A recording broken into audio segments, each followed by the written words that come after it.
Aleluia.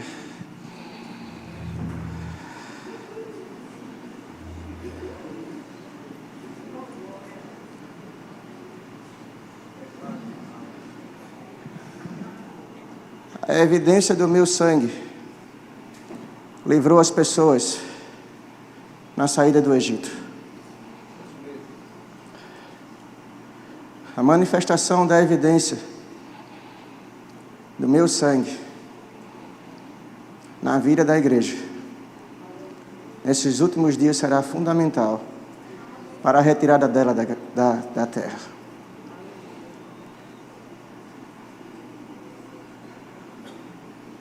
Nunca foi tão importante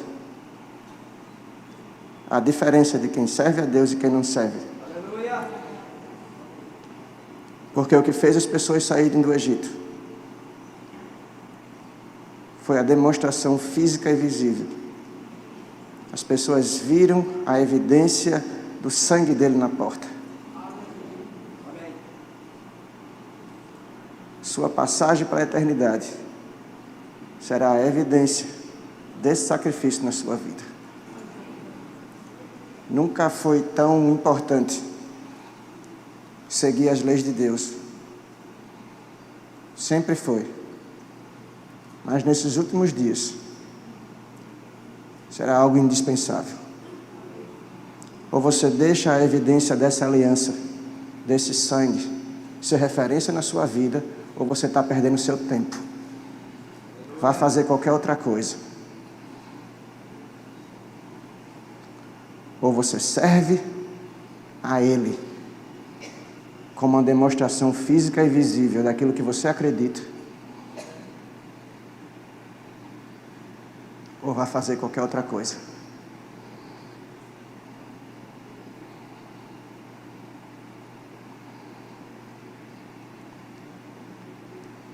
Assim disse o Senhor.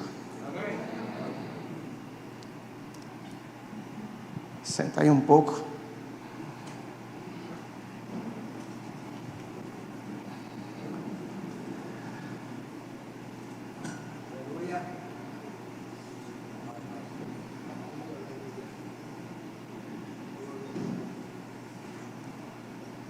Aleluia.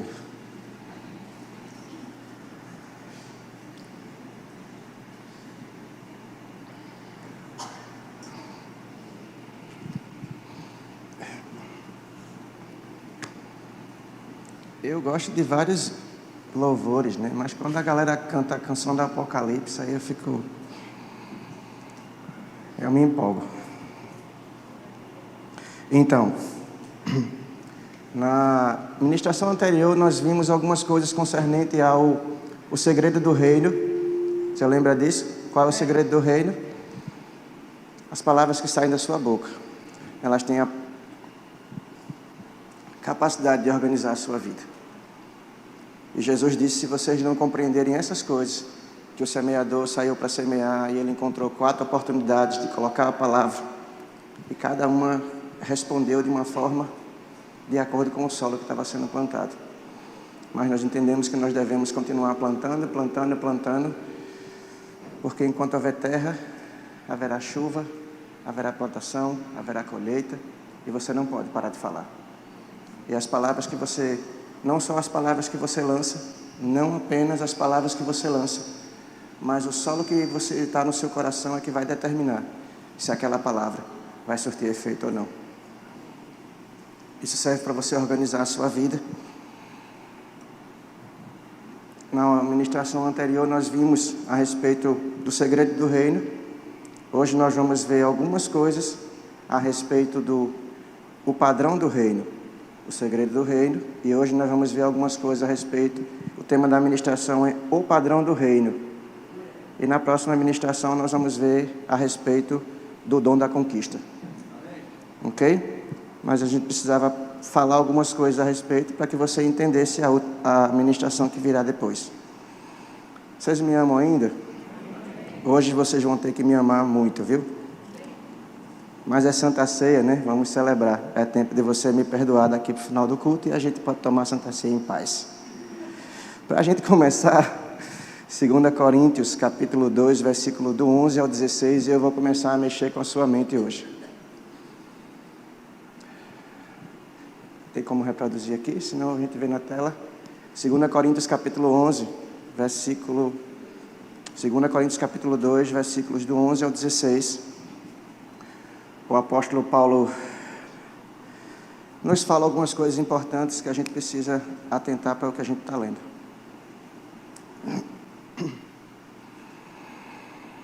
Aleluia. Aleluia. Bom, deixa eu pegar minha Bíblia aqui para a gente ganhar tempo. 2 Coríntios, capítulo 11, 2, versículo 11. Aleluia.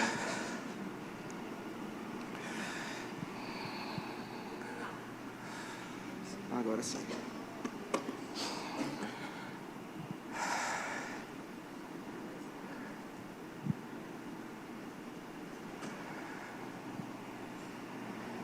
Eu anotei errado.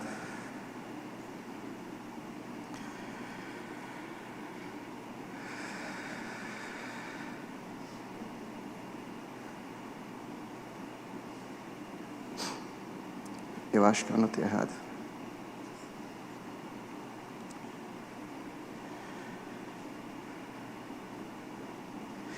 Desculpe, eu anotei errado. Não é 2 Coríntios, é 1 Coríntios. Capítulo 2, do versículo 11 em diante. O apóstolo Paulo nos fala algo interessante nesse texto, e a gente precisa entender ele para que a gente entenda algumas coisas que a gente vai falar hoje, ok? Porque qual dos homens sabe a respeito do homem, senão o seu próprio espírito, nele que nele está. Assim também as coisas de Deus ninguém as conhece, senão o Espírito de Deus. Versículo 12, e a gente vai lendo.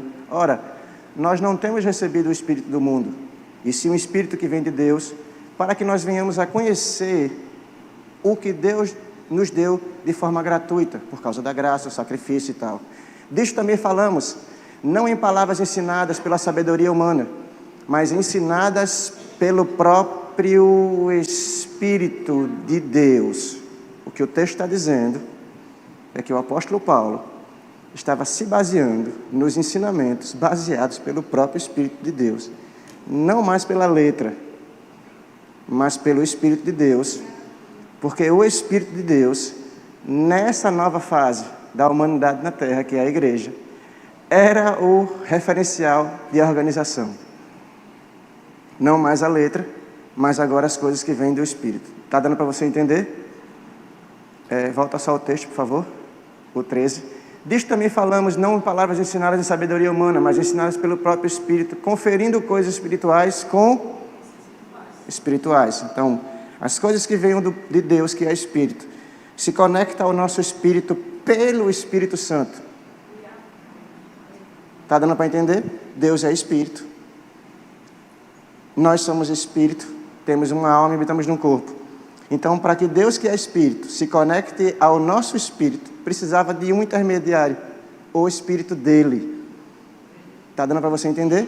Por quê? Porque ele diz, confere de coisas espirituais para coisas que são espirituais. Logo eu entendo que a sua vida não pode ser organizada, padronizada, direcionada, medida pelas coisas que são naturais. Ora, o homem natural não aceita as coisas do Espírito de Deus, porque para ele são loucura. E não pode entender elas, porque essas coisas se discernem pelo Espírito. Porém, o homem espiritual julga todas as coisas, mas ele mesmo não é julgado por ninguém. Pois quem conheceu a mente do Senhor? Para que eu possa instruir? Isso é uma pergunta. Nós temos a mente de Cristo. E você pode usar esse versículo para o que você quiser. Você é livre, porque a palavra de Deus, ela tem a capacidade de se organizar, né? Se moldar para atender a necessidade que você está passando. Algumas pessoas sofrem de amnésia, Alzheimer ou alguma coisa desse tipo, relacionada à mente, e usam esse versículo como base para lançar uma palavra baseada nas Escrituras. Eu tenho a mente de Cristo, eu tenho a mente de Cristo, eu tenho a mente de Cristo. Por isso eu não sou esquecida, por isso eu não sou demente, por isso ela funciona, ok?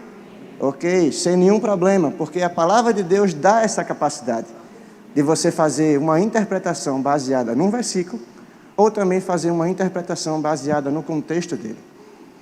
Mas quando nós olhamos esse versículo, que é a conclusão de tudo aquilo que ele vinha falando em cima, a ideia não é essa. Eu tenho uma mente, mas você pode usar. Está dando para você entender?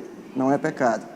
Mas quando nós olhamos esse versículo como conclusão do pensamento anterior, nós percebemos que esse versículo é o resumo de tudo aquilo que ele falou em cima. Ele começa a transcrição do texto no versículo 11 dizendo: quem é que conhece a mente do homem a não ser o espírito dele? E aí ele separa o espírito, a alma e o corpo. Coloca o homem em 3 dimensões. No decorrer de todo o texto você percebe isso. O apóstolo Paulo coloca o homem em 3 dimensões e faz uma pergunta. No versículo 11 dá a resposta no 16. Versículo 11 ele pergunta: quem é que conhece a mente do homem a não ser o espírito desse mesmo homem, o interior desse mesmo homem? O seu interior, de fato, conhece o que passa pela sua cabeça. Aí ele faz uma comparação e ele diz: ora, se você é assim, 3 dimensões, e você tem a capacidade, o seu espírito tem a capacidade de ler a sua mente, por que você acha que com Deus é diferente? Com Deus, isso é a interpretação do texto. Desce daí. Com Deus é a mesma coisa. A mente de Deus, ela é compreendida pelo Espírito dele. Mas os textos anteriores diz que o Espírito de Deus mora dentro de você. E pelo fato do Espírito de Deus morar dentro de você, você tem a mente dele. Por quê? Porque aquela natureza que foi colocada dentro de você, que é o novo nascimento, direta ou indiretamente, ela tem que influenciar aquilo que organiza a sua cabeça. Você nasceu de novo dentro de você. E essa natureza da vida, ela tem que influenciar a sua forma de pensar. Ela tem que mudar a sua forma de pensar. Para que você tenha a mente de Cristo, você tem que pensar como Ele. E como é que você vai entender as coisas que vêm a respeito dele? Pelo Espírito de Deus que você já carrega dentro de você. Então, você tem que pensar como Ele pensa. Você precisa falar como Ele fala. Você precisa agir como Ele age. E o mais interessante, irmãos, é que a igreja, de uma forma geral, ela não está se apercebendo, mesmo estando tudo batendo e dizendo: ei, o tempo está acabando. E mesmo assim, as pessoas se colocam de uma forma acomodada, só pensando como é que vai resolver o seu problema. Ou vocês não perceberam ainda que nós já estamos às portas do arrebatamento? Isso não é uma pregação sensacionalista, não. Os fatos dizem isso. O arrebatamento pode acontecer a qualquer momento, mas a ideia é a seguinte: beleza, eu estou salvo e vou subir. Beleza, irmão, e o resto da turma que você deveria ter influenciado? Porque você precisa, irmãos, pensar como Deus pensa. Você precisa pensar como Deus pensa. Você precisa pensar como Ele pensa. Às vezes você não precisa entender a respeito dele, não. Não, você só precisa pensar. Entendimento é algo que vem depois. Se Noé fosse racionalizar se ia funcionar ou não, ele não teria feito. Todos os exemplos da Bíblia, irmãos, nós percebemos que as pessoas que alcançaram sucesso foram pessoas que ouviram a instrução e colocaram em prática a instrução que estava sendo ouvida. A pergunta é: por que você acha que as coisas hoje seriam diferentes? Você já tem conhecimento das Escrituras suficiente para colocar em prática elas alguma coisa. Ah, pastor, pega leve porque eu estou chegando agora. Não tem problema não, irmãos.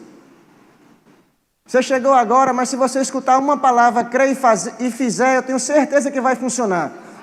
Porque não é o tempo de crente que você tem que determina as coisas que você vão fazer. É o nível de intimidade, consagração e de responsabilidade. Porque muitas vezes, e nunca vai ser mais, nunca vai ser, nunca foi, e nunca será, tão cobrado nesses últimos dias, algo além da fé. Eu vou organizar essa frase para que você pense que eu estou falando heresia. Sempre, sempre, sempre, tudo na Bíblia é relacionado a duas coisas, fé e amor. Tudo você tem que se achegar à fé e ao amor. A Bíblia inteira, o Evangelho inteiro, Deus ele se move pela fé e em meio pelo amor. Mas em algumas situações, a fé não é nem necessária, porque você já tem. Está dando para você entender? Não é heresia. Em alguns posicionamentos que você precisa tomar na sua vida, a fé não é necessária, porque você já tomou, você já tem, ela já foi repartida, você já exerce. O que está faltando são duas coisas. Posicionamento e consciência. E isso é o que vai ser cobrado, além da fé, nesses últimos dias. Da igreja. Principalmente os maduros na fé. Consciência e posicionamento. Se você pegar o filho de um rei, logo que ele começa, a se entender pelo jeito, ele já percebe que ele é príncipe filho do rei. E no decorrer da sua vida, ele não precisa mais acreditar que ele é filho de rei. A única coisa que ele se precisa é se posicionar como tal. Porque ele tem a consciência envolvida na cabeça dele. A consciência conseguiu envolver a mente dele de uma tal forma que mesmo que pessoas se levantem e digam, você é plebeu, ele vai ouvir aquela informação e dizer, é corpo estranho isso aí. Eu sou o príncipe. Isso é um exemplo natural para explicar algo espiritual, é uma parábola. O texto que a gente acabou de ler, no versículo 16, ele diz exatamente isso. A natureza de príncipe, de rei, de nova criatura foi colocada dentro de você. E você nasceu nessa condição. Agora, independente da situação que você esteja vivendo hoje, com as contas pagas, ou devendo alguma coisa, porque aqui a gente não está passando uma régua medindo a espiritualidade de ninguém. Eu só preciso que você entenda uma coisa. Que é a natureza que você abre a boca e diz que acredita nela. Que é a natureza de Deus que foi colocada dentro do seu coração. Você nasceu nessa condição natural. Nessa condição espiritual hoje. E isso é uma realidade para você. Mesmo que você queira ou não. E o que você precisa hoje é fazer como aquele príncipe faz. Mesmo que situações ou vozes, ou pessoas digam, você é um derrotado. Se você tiver a sua consciência, porque é o que o texto está dizendo, que essa natureza precisa envolver a sua mente. Essa natureza precisa envolver a sua mente, ao ponto de você ter a consciência para que você se posicione.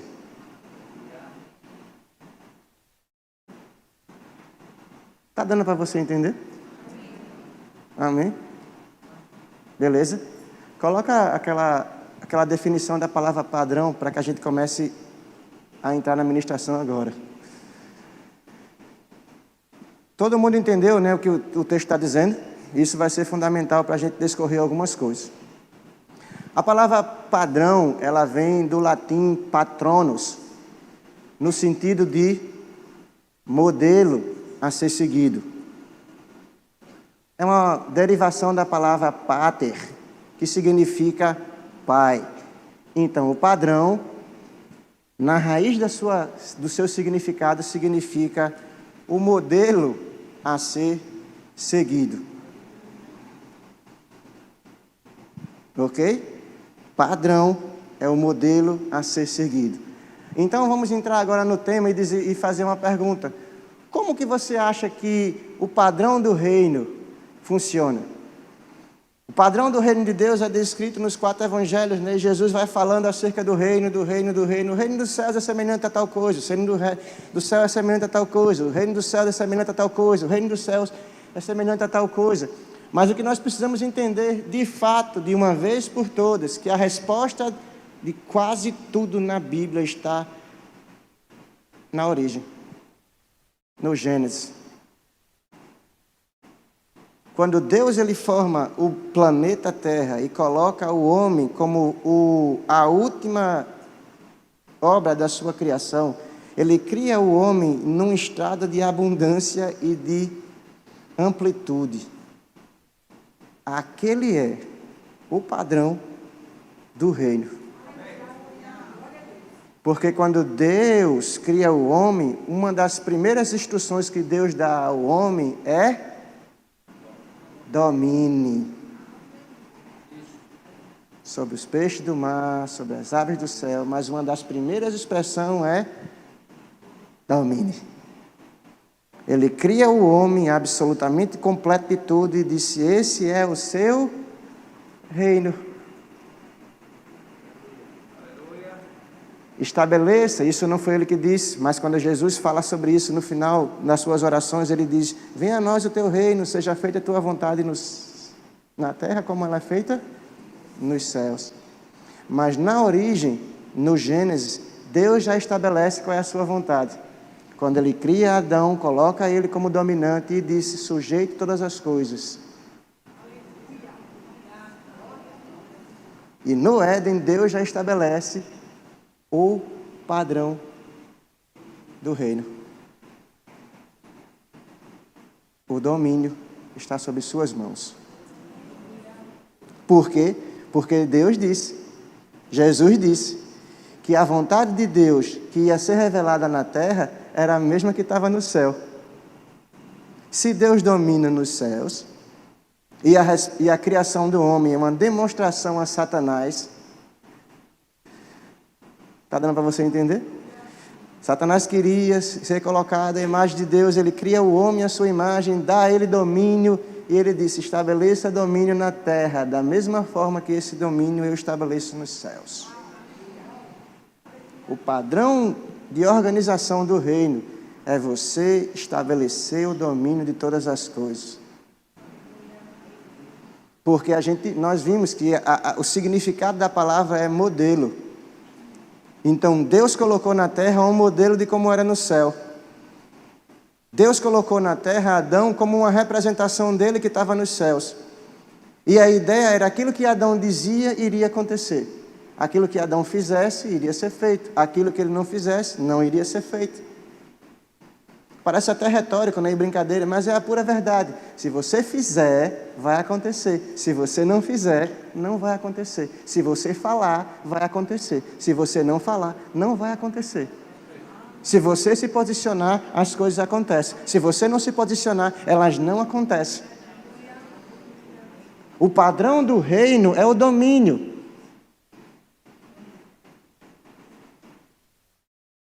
E aquilo que move o reino é o posicionamento. O padrão do reino é o domínio. Porque um rei domina sobre as suas coisas. Mas a forma pela qual o reino se move é o posicionamento. Uma vez que você se posiciona da forma correta, a semente dá de acordo com a sua espécie.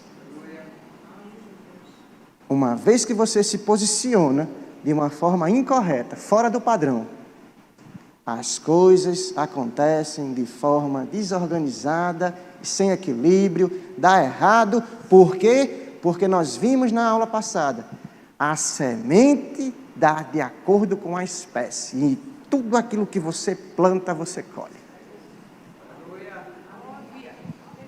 O padrão do reino, domínio. A forma pela qual ele se move é o posicionamento. Deus chegou para Adão e disse: domine sobre tudo. E na hora que ele se posicionou da forma errada, colheu o prejuízo. Nós precisamos entender que desde o começo Deus já sinaliza todas as coisas. E aí vem, né, as histórias, Adão, o pecado e tal, a desorganização, aquela bagunça toda, a doença, a falta, a escassez, tudo vai começar a dar errado. E aí Deus começa a organizar as coisas. Porque Deus é um Deus misericordioso. E Ele precisava trazer de volta o domínio da situação.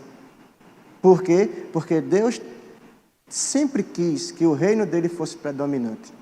O que você precisa entender é o seguinte: no Gênesis, no início, todas as coisas eram abundantes. Vê que legal agora. Como você acha que é no céu as coisas que são lá? Escassas ou abundantes? Tá, beleza. Então, se no princípio era abundante e no final vai ser abundante, por que você acha que no meio deveria ser diferente?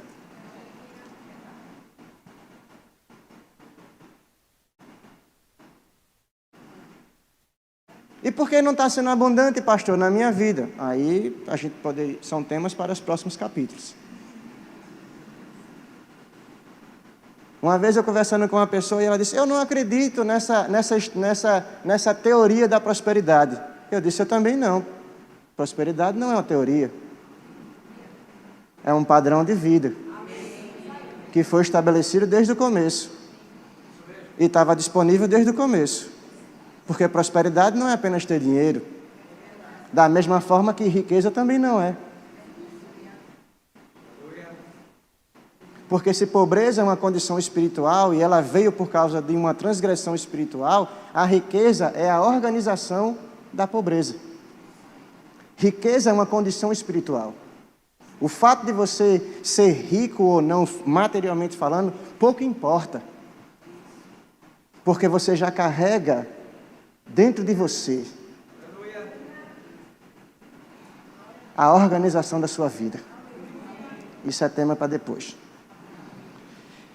Eu estava onde? Eu me empolgo, tá vendo? Perdi o raciocínio agora. Eu estava em Adão, né? Então, se você acha que no começo, né, era tudo abundante e no final tudo vai ser abundante e organizado, por que você acha que no meio da história da humanidade as coisas vão ser bagunçadas? Quem bagunçou foi o pecado. Só que, uma vez que o pecado não tem mais domínio sobre as nossas vidas, a responsabilidade da organização desse reino que vivemos agora é nossa. E você pode encontrar várias desculpas pelo fato que as coisas não estarem acontecendo na minha vida. Na sua vida, da mesma forma como algumas coisas ainda não aconteceram na minha. E a culpa é de Deus, é? Não, é minha. As coisas que ainda não aconteceram na minha vida, a responsabilidade é minha, não é sua. As coisas que ainda não aconteceram na sua vida, muitas vezes são culpa do pastor, né? Que é mais fácil colocar nele. O pastor disse logo: não tem nada a ver com isso, hein? Estou invisível, né? Estou invisível, não estou nem aqui. A culpa é sua mesmo, cara.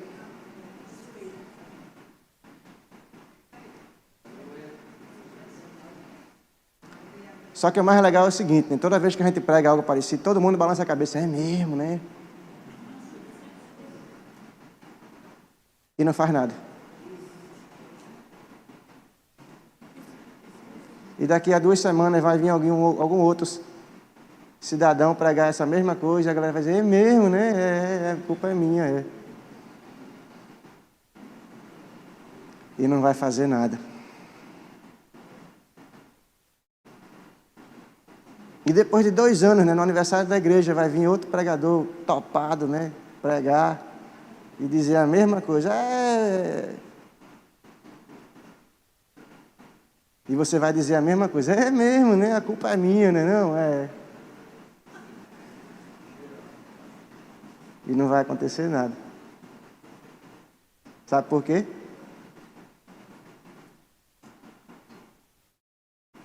Porque você não se posicionou. E como eu disse, às vezes você não precisa de fé, porque você já tem. Você só precisa ter a consciência e o posicionamento. Enquanto você não tomar a responsabilidade da organização da sua vida, nada vai acontecer. Então, para finalizar, porque a gente só tem 15 minutos agora, Deus estabelece o padrão do reino em Gênesis. Ele mostra que esse padrão do reino também será nos céus.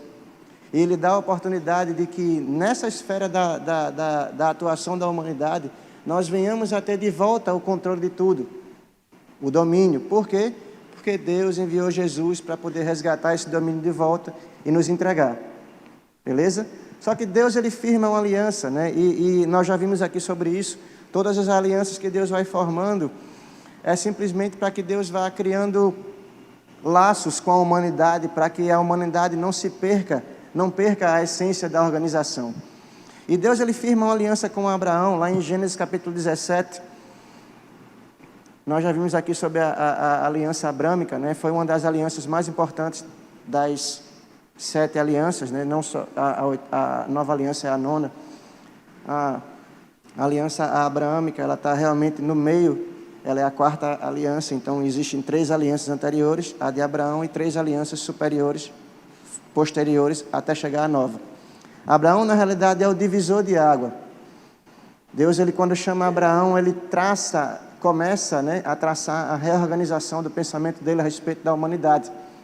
Ok? Abraão é o nosso representante na fé, é o nosso pai na fé, não dela, mas é o nosso referencial nela, porque a Bíblia diz que Abraão creu em Deus, e isso lhe foi imputado como justiça. Abraão escutou uma orientação de Deus, Deus falou para ele, e fé foi gerada no coração dele, e ele acreditou e começou a fazer. Da mesma forma que nós estamos fazendo agora, falando a respeito das coisas que são de Deus. Você acredita e se posiciona nela. Está dando para você entender? Ok?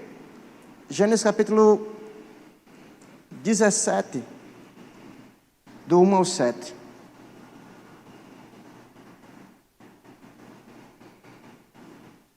Quando atingiu Abraão a idade de 99 anos, apareceu-lhe o Senhor e disse: Eu sou o Deus Todo-Poderoso. Olha que frase interessante. Anda na minha presença e ser perfeito. Foi basicamente o que foi cantado aqui, né? Nada, nem a morte, nem a vida, a nos separar dele. E Ele é tudo em nós. Anda na minha presença e ser perfeito. Farei uma aliança entre mim e ti, te multiplicarei de forma extraordinária. Prostou-se Abraão com o rosto em terra, e Deus lhe falou e disse: Quanto a mim, será a minha aliança contigo, será pai de numerosas nações.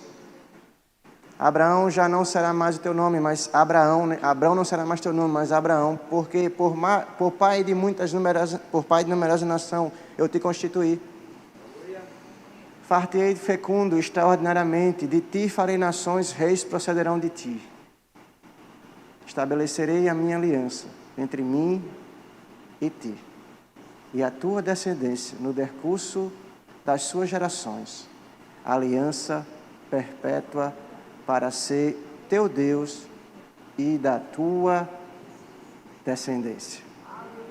Eu estabelecerei a minha aliança entre você, Abraão, e a sua descendência. Gálatas capítulo 3, versículo do 26 ao 29.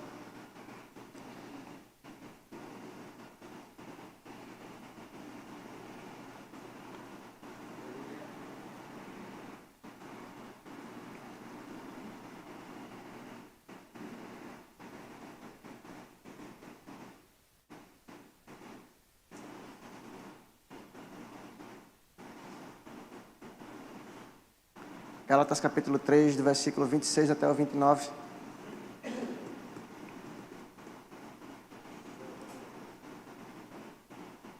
Pois todos vós sois filhos de Deus, mediante a fé em Cristo Jesus. Porque todos quanto foste batizados em Cristo Jesus, se revestiu dele. Esse é o novo nascimento. versículo 28. De outra forma, né, de sorte, na decorrência disso, não pode haver judeu nem grego, nem escravo nem livre, nem homem nem mulher, porque todos vós sois um só em Cristo Jesus. E se sois de Cristo, também sois descendentes de Abraão e herdeiros segundo a promessa. Amém? Romanos capítulo 4, versículo 13.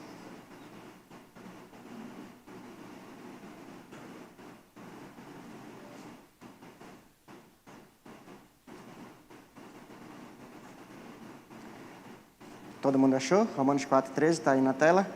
Não foi por intermédio da lei que a Abraão ou a sua descendência coube a promessa de ser herdeiro do mundo, e sim mediante a justiça da fé.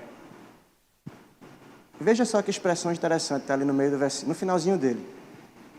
Herdeiro do mundo.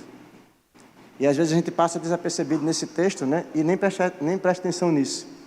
Não foi por intermédio da lei que Abraão ou a sua descendência coube a promessa de ser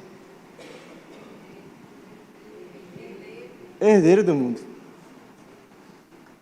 Herdeiro do mundo. Herdeiro do mundo. E eu não estou falando de riqueza, não. Porque a gente fica muito fissurado só, né, com contas pagas, dinheiro sobrando, viagem para não sei o quê. Não. O reino de Deus são coisas muito maiores do que essa. Vamos agora juntar os textos, né, não? Nós vimos que em Gênesis, Deus ele pega a criação, tudo, pronto, sem falta de nada. Esse é o padrão do reino. Deus pega absolutamente tudo pronto, sem falta de nada. Coloca na terra, cria um homem e diz: ei, agora você vai estabelecer o domínio. Domine sobre os peixes do mar, sobre as aves do céu, sobre os animais terrestres. Estabeleça o domínio, porque eu plantei você aqui. Eu estabeleci você, eu plantei você, Adão. Você não existia, mas eu plantei você na terra, para que a vontade minha no céu fosse feita na terra. Aí Deus mostra qual é o padrão do reino em Adão, na criação. O padrão é o domínio. A forma do reino se movimentar é o posicionamento. Padrão, domínio. Posicionamento, decisões. A forma como você domina. Ou você faz o que é certo, ou você faz o que é errado. Não tem meio termo. Não tem meio evangelho. Da mesma forma que não existe meio Jesus. Da mesma forma que não existe meia crucificação. Nunca foi exigido tanto de um posicionamento correto da igreja como será nesses últimos dias.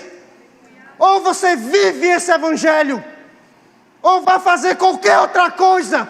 Porque se você vive de uma forma incorreta, você está machucando a imagem dele. Toma vergonha na tua cara. Porque o que você faz no oculto é uma vergonha que muitas vezes não pode ser nem nomeado no púlpito. Tomara que o juízo um dia venha sobre a sua vida.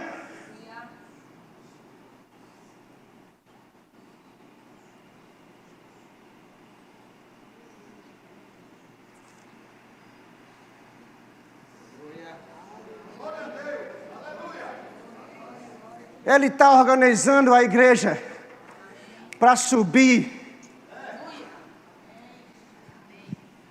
Se esse sangue não for a referência da sua porta, você fica. E se morrer sem esse sangue, sem referência na sua vida, você não entra nos portões da glória. Você vai para outro lugar.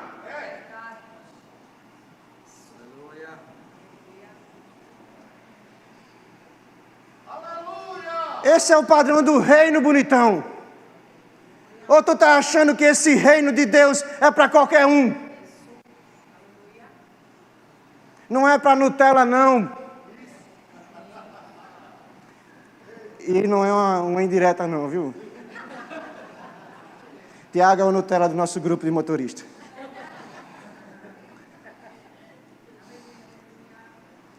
Ou esse evangelho raiz é de fato aceita pelos nossos corações,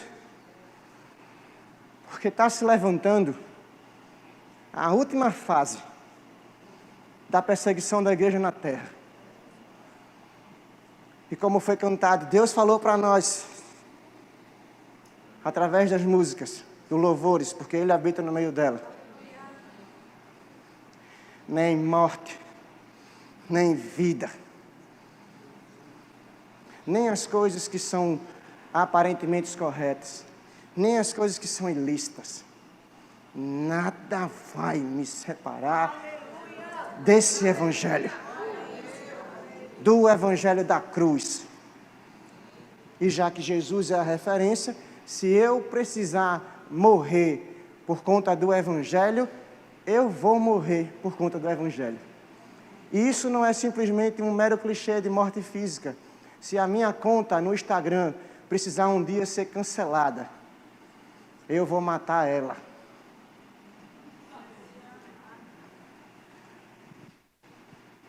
Se os prazeres da minha vida necessariamente forem precisos, eu vou matar cada um deles.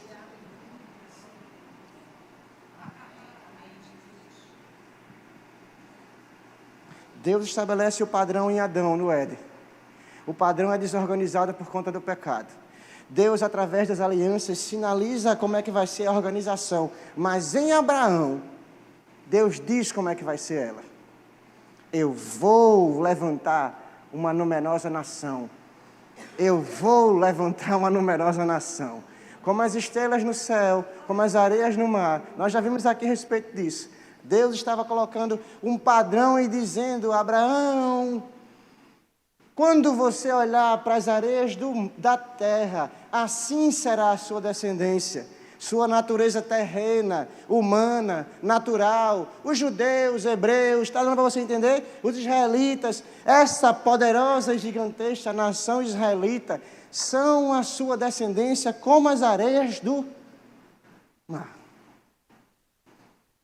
Mas quando você olhar para o céu e tentar contar as estrelas que estão nos céus, e você não conseguir contar essas estrelas, assim será a sua descendência. Como você não pode contar? Essa numerosa descendência dos céus, somos nós que somos a igreja. Porque nós vemos no texto que Ele é o nosso referencial na fé. Deus levantou uma poderosa nação na terra, materialmente falando, mas Ele levantou uma geração muito maior que é a igreja, com poderes extraordinários, com responsabilidades tremendas e com muitas vezes um poder de atuação tão medíocre.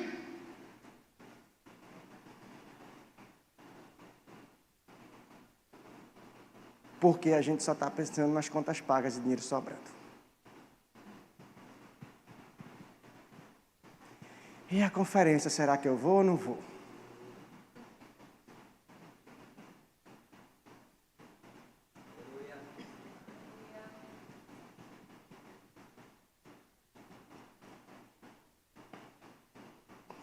Mediocridade. É tudo que Ele não precisa de você nesses últimos dias.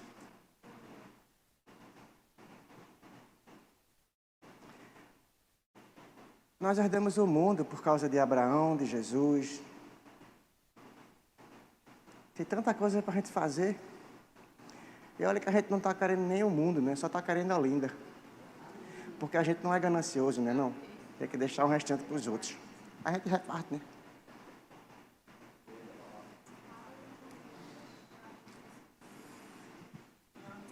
Já é nosso. E vamos tomar ele à força. Porque o reino de Deus existe força, sacrifício, empenho, trabalho. Não é para preguiçoso, não. Lugar de preguiçoso não é no reino de Deus. Vocês me amam ainda? Amém, né não? Para finalizar, vamos colocar uma pérola aqui, né? Para a gente finalizar na Bíblia. Nós vimos que o padrão do reino de Deus é o domínio. E que a forma de atuação dele é altamente condicional. Amém? A altamente condicional é a forma de dele atuar. Deuteronômio 28, versículo 1 e 2. E Tiago, capítulo 1, versículo 23. Vamos ler primeiro Deuteronômio 1 e 2. É um texto bastante conhecido. Se atentamente você ouvir a voz do Senhor teu Deus, tendo cuidado de guardar todos os seus mandamentos que hoje te ordeno, o Senhor teu Deus te exaltará sobre todas as nações. Se você ouvir a voz do Senhor teu Deus, virão sobre ti e te alcançarão as bênçãos. Perceba que é condicional. Se você fizer, vai acontecer. Se não fizer, vai acontecer. Então, se você não tá acontecendo, deve ser porque você não está fazendo e a culpa não é de Deus. Tiago, capítulo 1, versículo 23, 24 e 25, para a gente finalizar. Se o grupo de louvor pode subir.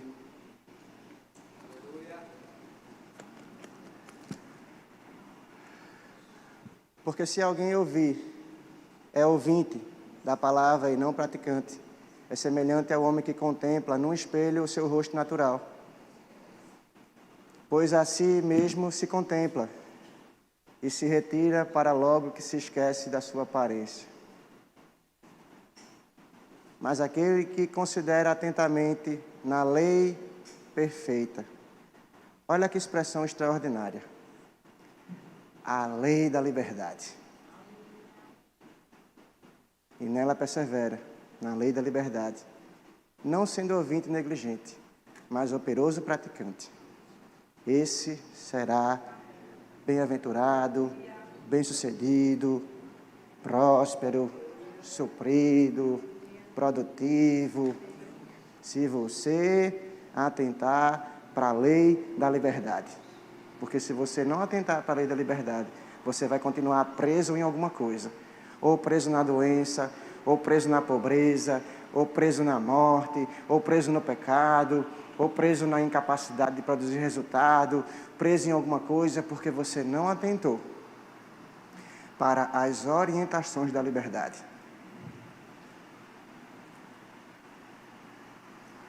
A lei da liberdade.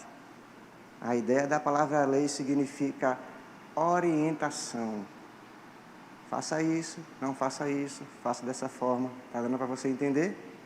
Então o texto está dizendo: aquele que considera atentamente na lei perfeita, na orientação perfeita, na orientação que conduz para a liberdade, esse vai ser livre. Percebeu a condição? O padrão do reino, domínio. A forma pela qual esse padrão é colocado em prática é o posicionamento. Tudo no reino de Deus é altamente condicional. Se você faz da forma certa, você vai encontrar o resultado adequado. Porém, se você faz aquilo que é certo da forma que é errada, você não vai encontrar o resultado. Você vai encontrar julgamento. Aconteceu isso com Caim e Abel. Deus chegou e disse: se você tivesse feito o certo, da forma certa, não teria dado tudo certo?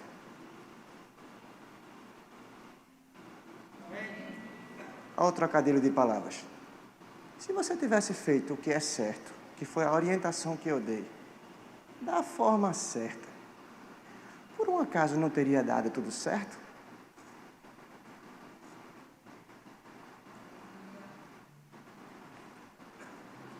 Hashtag fica a dica. Mesmo nas coisas que são certas, você precisa fazer da forma certa.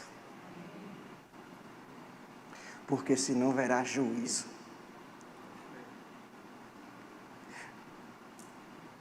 Ananias e Safira, né? Para a gente falar do Novo Testamento, né? Não? Para ser base para a igreja. Chegaram e receberam o julgamento. Fizeram o que aparentemente era certo, mas da forma errada e com a intenção no coração errada. E recebeu o julgamento correto, porque Deus, Ele é justo. Se o seu trabalho na igreja dá um sorrisinho para parecer que não é com você, é com o irmão do lado, não é não? Porque é com você, não. Se o seu trabalho na igreja, no evangelho, no reino, de tudo que você faz para Deus, não for com o seu coração, for simplesmente para aparecer, a paga do seu trabalho já vai ser paga. Você apareceu diante dos homens. Mas no dia do julgamento das suas obras, não é da sua salvação, é das suas obras. Você fez aquilo que era certo, serviu ao reino, mas com a intenção errada, você fez da forma errada, então você vai receber a paga pelo seu trabalho. Ouro, pena e falha, tudo vai ser queimado. E você não vai receber o galardão pelas suas obras. Alinha teu coração, porque é dele que procede todas as coisas.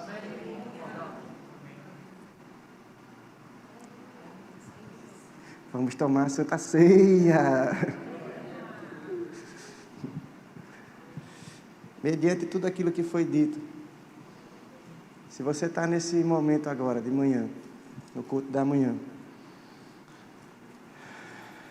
e você ainda não fez uma aliança com Ele, se você ainda não recebeu Jesus como Senhor e Salvador da sua vida, e de alguma forma, né, essa palavra tenha tocado no seu coração, e o Espírito Santo tratou com você, e você quer receber Jesus como Senhor e Salvador da sua vida, faz um sinal com a tua mão e a gente vai orar por você.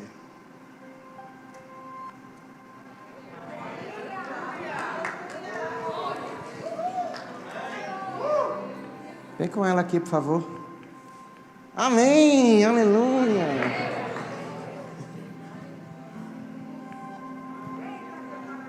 Parabéns pela sua coragem.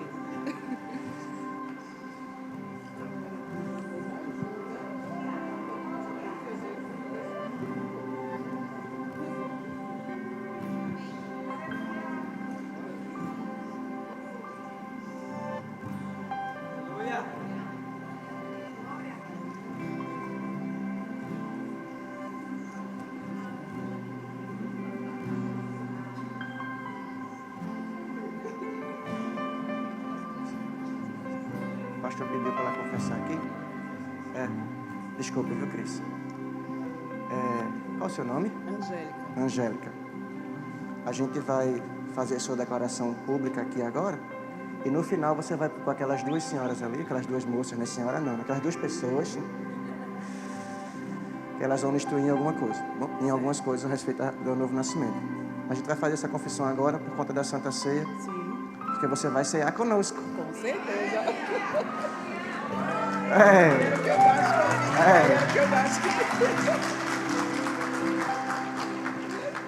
E só para bugar a mente dos religiosos, né não? Por que ela vai tomar a Santa Ceia agora? Porque se Jesus voltar agora, vai tomar com ele nos céus. Então, Angélica, você reconhece Jesus como o Senhor e Salvador da sua vida? Sim, sim.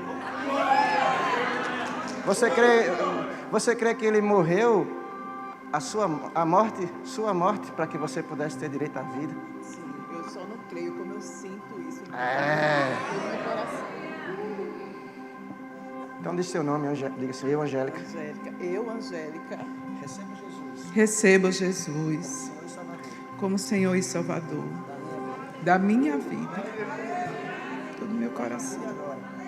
E a partir de agora, Senhor, Eu tenho autoridade sobre você. eu tenho autoridade sobre você, Satanás.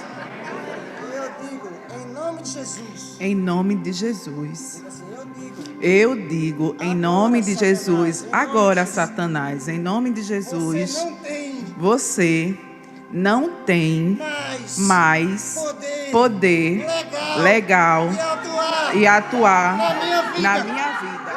Em nome de Jesus. Sai.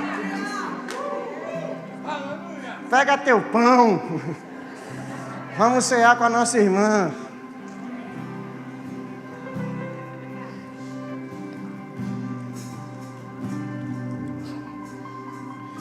Quando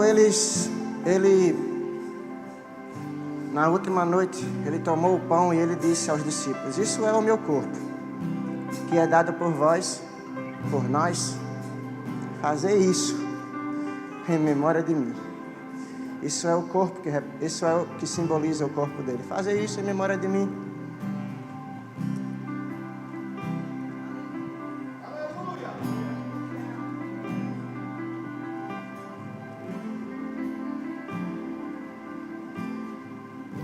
E depois que ele comeu o pão, ele pegou o cálice e disse: esse é o meu sangue, que libertou as pessoas no Egito, deu vida a eles no Egito. E da mesma forma, esse sangue vai dar vida a vocês. E como foi dito na ministração, ele é o referencial das nossas partidas. Nossa vida tem que demonstrar ele. Nosso pensamento tem que demonstrar ele. Nossas ações tem que demonstrar ele. Tudo é dele. Tudo é por ele. Tudo é por ele. O meu falar, pensar, agir, tudo é para ele. Esse é o sangue da nova aliança, que foi dado por nós. Troca o cálice com uma pessoa, isso significa dizer: esse sangue é por mim. Foi por mim. E foi por você. Esse ato de trocar o cálice significa você dizer: você é igual a mim, e eu não sou melhor do que você. Jesus trocou o cálice com os discípulos, dizendo a eles: nós somos iguais. Façam isso em memória de mim.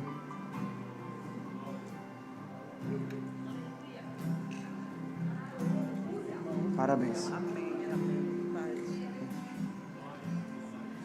Você vai com os conselheiros. Aleluia.